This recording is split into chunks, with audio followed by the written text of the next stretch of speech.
Қайырлы күн, құрметті математика пәні мұғалімдері, мен Жомарт Мұратұлы, физика математика ғылымдарының кандидаты. TikToктағы және YouTube'тағы парақшамда күрделі математикалық есептердің шешулерін көрсетемін.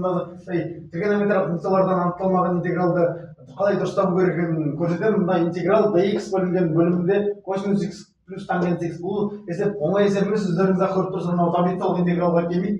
Өте көп мұғалімдер және студенттер бұл есепті дұрыс шығармайды, немесе қате шығарады, немесе мүлде шығармайды. Сондықтан менің видеомды қарап дұрыс шығаруды үйреніп алыңыздар. Кейбір көрермендер өкінішке орай маған претензия етеді, есептеріңіз оңай ғой, бәрі шығарылады, олай өтірік айтпаңыздар, олай көремоушылық болмасын. Егер ұнамаса көрмей қойыңыздар, немесе қызғансаңыздар менің білімімді менімен жарысыңыздар осындай контенттер. Әйтпесе маған претензия айтпай қойыңыздар. Сіздердің ақылдарыңыз маған керек емес. Так что ақылдарыңызды қалтаңызға салып үйреніп алыңыздар. Қалай шығаратын, қандай бұнда қалай шығарамыз бұл есеп? Тангенс x не істейміз?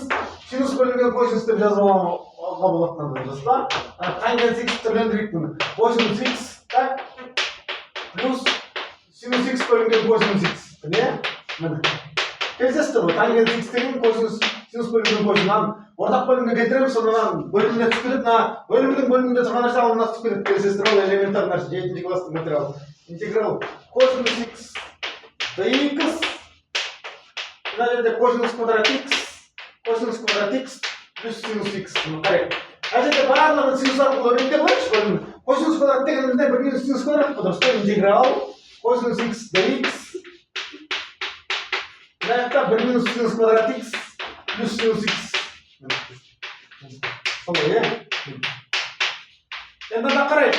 Анда синус x-ті тадай болайықшы сонда. Қалай болады екен? Синус x-тен та болса.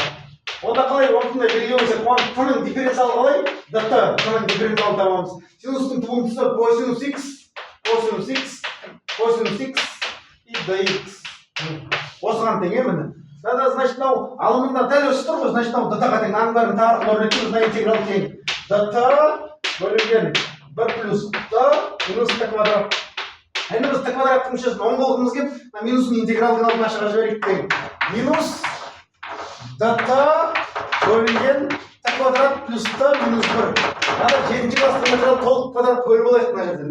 Минус тең dt t плюс 2-ден 1-дің квадраты, t плюс 2-ден 1-дің квадраты қалай болды? Минус 4-тен 5, 4-тен 5. Солай ғой. Әжеден dt плюс 2-ден 1-де басақ болды. Онда туындысы бар, бәрі dt шығатына дифференциалдар бір. Мына жерде формула бар. Алдыңғы видеоларда қанша айттым. dx бөлінген бөлімінде x квадрат плюс a квадрат плюс несі. Қалай болды? Алғашында 2-ден 1 a квадрат, ненің квадрат? 4-тен 5. Тура 5 бөлінген 2-дің квадрат, 2 көбейтілген тура 5 бөлінген 2, 1 натурал логарифм. Так, қалай болады? t плюс 2-ден 1 минус 2-ден тура 5 и t плюс 2-ден 1 плюс 2-ден тура 5 модуль жабамыз плюс с. Әжерде қысқарып кетеді, аны енді түрлендіреміз ары қарай. Түрлендірсек не болады сонда? Мынада 1 бөлінген тура 5 болады, ананда өрнектейміз. Сонда бұда қалай болады бізде? Онда бізде мұнда қандай не шығайын деп тұрмын? Өрнек тең 1 бөлінген тура 5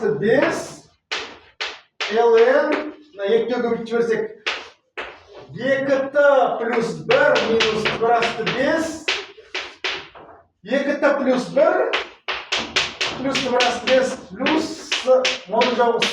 Бұда біз мен алдық, косинус алдық. Сонда қайттан бізге интеграл x бойынша берілген, жауабында x бойынша жазуымыз керек. Әйтпесе дұрыс болмайды. Соны ескеріңіздер. Құрметті ұстаздар және студенттер, 2 косинус x плюс 1 минус тура 5 и алымында и бөлімінде тура осы, бірақ плюс тура 2 косинус x плюс 1 плюс тура 5